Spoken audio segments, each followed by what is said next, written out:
Back to Brighten Up Sunshine, where every day is a new beginning. Hopefully, everybody is doing great today. See if I can get this artwork here displayed for you guys to actually see it. And we have such an interesting historical video for you today that hopefully you will appreciate the history, and we're going to dive into so much about the three different branches of government, the balance of each of them, and the power that they've been gave. So first, let me welcome you to Brighten Up Sunshine, where every day is a new beginning. We make all kinds of videos here, so please be able to check them out, spend a little time with us this morning, and let's get into this. We're diving into the heartbeat of American democracy. Now, we are a Constitution republic, but we do have democracy here. And we're going to talk about the U.S. Constitution in this video, the three branches of government and the incredible system of checks and balances that keeps everything in line. And guys, do not miss one of the big questions toward the end of this video, which is which branch of government really has the most power? Does one of them? Let's find out. And let's get into it. The United States Constitution. Well, it's a supreme law of the land. It was actually wrote in 1787, signed on September 17th, and later ratified by the states. It's more than just a document. It's a blueprint for freedom. And it starts with the words, "We the people," which I find very interesting because this simple phrase tells us everything. The power belongs to the people. The Constitution sets up the federal government and protects our individual rights. It outlines how our government works and what it can and cannot do. Now, the three branches of government, to prevent any one person or group from gaining too much power, the Founding Fathers created the three separate branches of government. Each branch has its own job, and no one can rule alone. They were supposed to work together. So each branch in its own job, not overstepping the other one, was how the Founding Fathers assumed this was supposed to go. And we're going to get into so much here. But Congress, which includes the Senate and the House and representatives, the ones who make the law, they actually write and pass laws. So this is your legislative branch. This is the first branch of government, legislative. We're talking about all our congressmen and women, all of our senators. What do? They write and they pass the laws. They approve the federal budget. They get the power to declare war. They confirm or reject a presidential appointment, and they can impeach or remove federal officials. Now we're on to the second branch of government, which is the executive branch. This branch enforces the laws. Who is in this branch? Well, it's the president. It's the vice president and all of the president's cabinet members, which, what do? They enforce and carry out all the federal laws. They command the military. They negotiate treaties. They appoint the federal judges and cabinet members. They veto and they sign bills from Congress into law.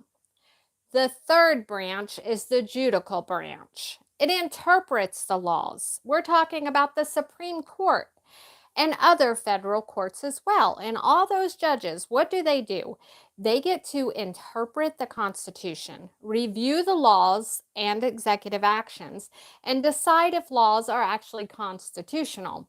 They set the legal actions that shape the future. Now, these three branches of government, with all these checks and balances, was created by the Founding Fathers to keep us in check, to make sure that one don't go rogue. Now, the checks and balances system means each branch gets to limit the power of the other two. Here's how that works. For example, Congress can override a president veto with a two-thirds vote, approve or reject judicial appointments, impeach the president, or impeach judges. The president can veto laws passed by Congress. They can appoint the Supreme Court justices, issue executive orders with limits, and the Supreme Court can declare the laws unconstitutional, which is called judicial review. They can stop the executive actions if they break the law of the Constitution. And it's like a triangle of power, balanced and connected. So, who is the most powerful branch? Here's where it gets interesting. People are often debating who's the most powerful. Which branch would hold the most power? Some say it's the legislative branch. What do you think? Let me know in the comments, because we're going to get into so much in this video, guys. But some believe that the legislative branch, because it controls the money, which would be your Congress people and your senators, because they also could impeach the president himself or judges, and they can override vetoes. Others say, oh no, it's the executive branch where the president is, because he's a single person with influence over the military and internal affairs. And remember, the executive branch is the one who enforces the laws. So if nobody's enforcing the law, then the law's useless. Still, others believe it's the judicial branch. It holds the quietest but the strongest power with the judges and the Supreme Court, because it makes decisions that affects every person in the nation and can be easily undone. So let me know in the comments, if you have not already, is it the legislative, the executive, or the judicial? Because I want to know what you think. Each branch is powerful in its own way, but none is supposed to be more powerful than the other. In a perfect system, the balance is what makes it strong. So, why does this all matter today? Well, this matters and you should care about it all because, well, this system protects your freedoms. It makes sure no president could become the king, no court could become a dictator, and no Congress could become too controlling. Your voice matters because your vote helps to decide who runs these branches. And as long as we understand our Constitution, hopefully we can keep it working for we the people, which is, remember, the way it starts. The Constitution was created with three branches of government. They check and balance each other's power. No branch is supposed to have the most power, but together they protect your freedom. Remember, the Constitution is not just a document, it's a living promise, a promise of balance, liberty, and justice for all. That's what it's supposed to be. So what happens when one branch of government goes rogue? Like with Lincoln. Abraham Lincoln had this happen when he went against the Supreme Court. It's a great question, and I want to dive into how Lincoln went against the Supreme Court and a whole lot more history than just Abraham Lincoln. But it's a powerful one to understand, the limits and flexibility of the U.S. system and the Constitution. So let's break this down. Okay, President Abraham Lincoln versus the Supreme Court. What happens when one branch goes rogue? The U.S. Constitution is built on checks and balances, which we discussed all above. And if you've not watched this video and you're just tuning in right here in this section, go back and listen to it because it's really good and it explains the three branches and the power each branch has. But so it relies on each branch respecting the other one. When one branch ignores, defies, or oversteps the others, it's called a constitutional crisis. And it does not always lead to chaos, but it does always test the system. So Abraham Lincoln did clash with the Supreme Court, and the case study would be Ex parte Merryman, year 1861. Chief Justice Roger B. Taney ruled that Abraham Lincoln could not suspend habeas corpus, which is the right of a person to not be jailed unlawfully without Congress approving it. But Abraham Lincoln did not back down. He ignored that ruling, arguing that preserving the Union during the Civil War was much more urgent than following that interpretation of the law, which he said was the constitutional right of the judiciary branch. So they are only to interpret the law, not to enforce it, remember? Are all the laws but one to go executed and the government itself to go to pieces, least that one be violated? That's Abraham Lincoln, and that's what he said. So Lincoln believed that the survival of the nation justified extraordinary actions, even if it meant going against all of the judges in the Supreme Court. So, what happens in these cases when a branch of government out of those three branches go rogue? Public and political pushback. The press, public, and Congress often respond strongly. Elections can serve as a check. Voters may remove those in power. Congressional action. Congress could cut funding, pass laws to rein things in, or actually go all the way to impeaching presidents or judges. The court could speak again, the Supreme Court could issue further rulings, but they don't even have the enforcement power. They depend on the executive branch to enforce the decision, right? So then you have the military and bureaucracy. They may choose sides. If the president, for example, defied the court or Congress, those under him, like the military or federal agencies, might have to decide whom to follow.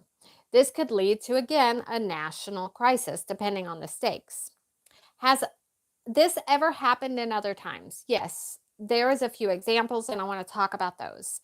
Andrew Jackson defied the Supreme Court ruling in Worcester versus Georgia. It was about native land rights. Oops. Let me see if I can stop that phone from ringing. I don't know if you guys can hear that, but I can because I always get the phone calls. When you're constantly getting phone calls that you wish you didn't have. You're like, guys, did I tell you to call me right now? No, please don't. Okay. So hopefully this will just keep recording. But the other time is FDR threatened to pack the courts when it blocked parts of the New Deal. And President Trump and President Biden have both clashed with the courts over executive orders and immigration policy. So what keeps the systems together? The three big things: the rule of law, the people, time-tested norms. This is what it is. It's that when the rule of law, when respected, it holds the system. The people's public opinion, protest elections, are powerful checks and balances. In time-tested norms. Our founding fathers knew it would be messy, but hoped reason and balance would balance out and win for the Constitution. So the U.S. Constitution is not foolproof. It actually depends on the wisdom, restraint, and courage of its leaders, and on us, we the people, to keep them accountable. Now, I will go on and say that I'm going to make another quick video because I don't know if this one connected or not, but if you're interested in it, we're going to talk about a well-armed militia and how that ties in with this. And I will title it something like Militia Will Be in the title.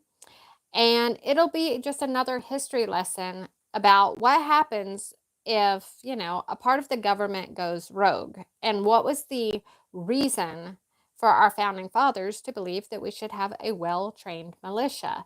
And then I will go into a little history about how militias have played out in American history before, where a lot of countries don't want their citizens to be armed. When our founding fathers created the Constitution, it seems like they wanted their people to be well armed to keep the government in check. Now, is that not interesting? And that's why we are who we are. And yes, we have democracy, but we are a constitutional republic. And that makes us different than all the other countries that exist.